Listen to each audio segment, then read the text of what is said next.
नमस्कार। 22 अप्रैल को पहलगाम में वो जो आतंकी हमला हुआ था, जिसमें 26 बेगुनाह नागरिक मारे गए, उसने वाकई पूरे देश को झकझोर दिया था। और इसी हमले के जवाब में ठीक 7 मई 2025 को भारत ने एक बहुत ही सटीक सैन्य कार्यवाही की। नाम दिया गया ऑपरेशन सिंदूर। आज हम इसी ऑपरेशन पर थोड़ी गहराई से बात करने वाले हैं। हमारी ये बातचीत जो मीडिया रिपोर्ट्स आई हैं और जो जानकारी पब्लिक में है उसी पर आधारित है। मकसद ये समझना है कि इस ऑपरेशन के पीछे की सोच क्या थी, इसे कैसे किया गया और हाँ, इसके नतीजे और मायने क्या रहे। तो चलिए इसको परत दर परत खोलते हैं। सबसे पहले ये कार्रवाई हुई क्यों? साफ है, बिल्कुल साफ है। ये पहलगाम हमले का एक सीधा जवाब था, बदला लेना था। और निशाने भी वो भी एकदम साफ थे।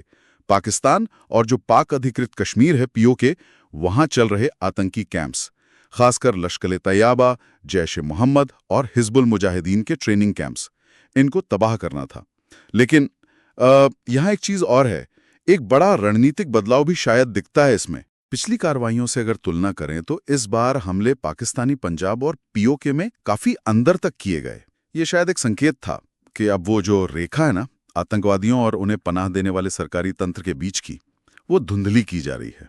हाँ, सुनने में तो ये भी आया कि ऑपरेशन से पहले लगभग 12 दिनों में पीएमओ में 1 दर्जन से ज्यादा बैठकें हुईं और ये भी कहा गया कि कोडनेम सिंदूर खुद प्रधानमंत्री मोदी ने चुना था। तो तैयारी का लेवल पता चलता है। बिल्कुल।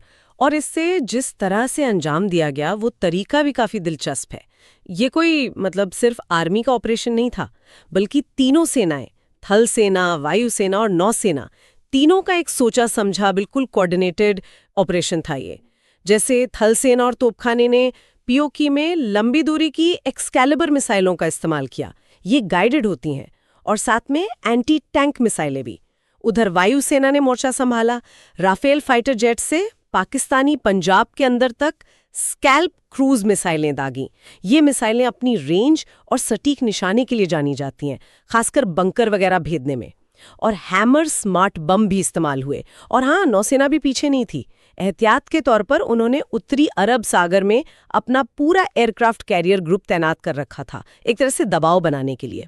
अच्छा, यानी पूरी तरह से एक प्लान्ड मल्टी एजेंसी ऑपरेशन था ये। और इसमें समय और वो जो सरप्राइज एलिमेंट होता है उसका भी बड़ा रोल रहा होगा। हाँ, बिल्कुल। हमले भारतीय समय के हिसाब से सुबह करीब 1:05 से 1:30 के बीच शुरू हुए और मुश्किल से शायद 25 मिनट तक चले होंगे। तो वो जो अचानक हमला करने वाला फैक्टर था वो बहुत अहम था। भारत ने इस बात पर बहुत जोर दिया, बार बार कहा कि निशाना सिर्फ और सिर्फ आतंकी ठिकाने थे। कोशिश ये थी कि किसी भी रेगुलर मिलिट्री बेस या आम नागरिकों को नुकसान ना पहुंचे। हालांकि पाकिस्तान की तरफ से कुछ सिविलियन कैजुअलिटीज और प्रॉपर्टी के नुकसान की खबरें जरूर आईं, तो पूरी तस्वीर शायद थोड़ी कॉम्प्लेक्स है।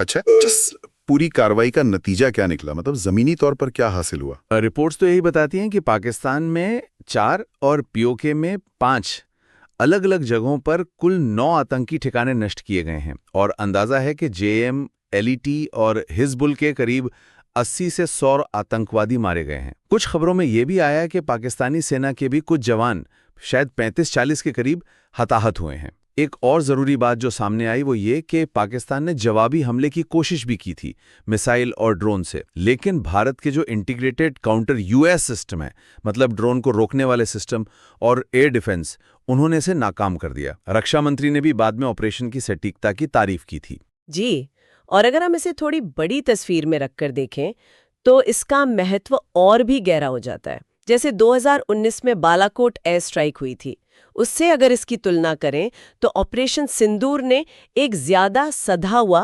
मल्टी लेयर्ड, लेकिन फिर भी बहुत निर्णायक, सीमा पार जवाब देने की क्षमता दिखाई। ये सिर्फ बालाकोट का रेपुटेशन नहीं था, बल्कि स्ट्रैटेजी में एक तरह का विकास था। इसमें ड्रोन का इस्तेमाल हुआ, लॉइटरिंग म्यूनिशंस का जिक्र आया, वो हथियार जो हवा में मंडराते रहते हैं और सही वक्त पर हमला करते हैं, और खासकर स्वदेशी काउंटर यूएस सिस्टम का इस्तेमाल। ये भारत की अपनी डिफेंस आरएनडी की जो ताकत बढ़ रही है उसको दिखाता है। और जियोपॉलिटिकल लेवल पर देखें तो इसने भारत का ये संकल्प और मजबूत किया कि वो सीधा जवाब देगा, किसी तीसरे पक्ष की मध्यस्थता वो स्वीकार नहीं करेगा। देश में भी इस पर अलग अलग प्रतिक्रियाएं रहीं। कुछ ने सरकार के संयम और लीडरशिप की तारीफ की, तो कुछ आवाजें और कड़ी कार्रवाई की मांग भी कर रही थीं, और विपक्षी दलों की तरफ से आलोचना भी हुई। वो तो खैर होती ही है। तो अब सवाल है कि आगे क्या, अभी की स्थिति क्या है? देखिए, भारतीय सेना तो अब भी हाई अलर्ट पर है। ऑपरेशन की वजह से जो तयशुदा जॉइंट कमांडर्स कॉन्फ्रेंस थी उसे भी टालना पड़ा था। डिप्लोमैटिक लेवल पर भी माहौल थोड़ा क्या कहते हैं टेंस है। भारत ने कुछ कदम उठाए हैं, जैसे सिंधु जल संधि को निलंबित करने की बात या पाकिस्तानी नागरिकों के लिए वीज़ा सीमित करना। ये सांकेतिक सादा लगते हैं। स्ट्रैटेजिकली देखें तो ऐसा लगता है कि फिलहाल दोनों पक्ष शायद तनाव को और बढ़ाना नहीं चाहते, एस्केलेट नहीं करना चाहते। लेकिन सीमा पर पाकिस्तान की तरफ से सीज फायर उल्लंघन की खबरें अभी आ रही हैं। तो आगे भारत पाक संबंध कैसे रहेंगे, ये काफ़ी हद तक इस पर निर्भर करेगा कि दोनों देश आगे क्या कदम उठाते हैं या कितना संयम दिखाते हैं। तो कुल मिलाकर हम ये कह सकते हैं कि ऑपरेशन सिंदूर पहलगाम हमले के जवाब में भारत की एक बहुत अहम, सटीक और सीमा पार सैन्य कार्रवाई थी। निशाना सीधे आतंकी ढांचा था और इसमें रणनीतिक सोच, तकनीकी काबिलियत और हाई लेवल प्लानिंग का एक मिला-जुला रूप दिखा। ये भारत के आतंकवाद से निपटने के तरीके में एक बदलाव का संकेत तो देता ही है, साथ ही बिना ज्यादा तनाव बढ़ाए एक कड़ा संदेश भी भेजता है। हाँ, और ये एक अहम सवाल भी छोड़ जाता है। जिस तरह की सोफिस्टिकेटेड जवाबी क्षमता भारत ने इस बार दिखाई है, उसे देखते हुए भविष्य में इस रीजन में जो लो इंटेंसिटी कॉन्फ्लिक्ट्स हैं और जो डेटरेंस है, उसकी रूपरेखा क्या होगी? खासकर जब पारंपरिक मिलिट्री ताकत के साथ साथ टेक्नोलॉजी का रोल इतनी तेजी से बढ़ रहा है। इस पर जरूर सोचना चाहिए।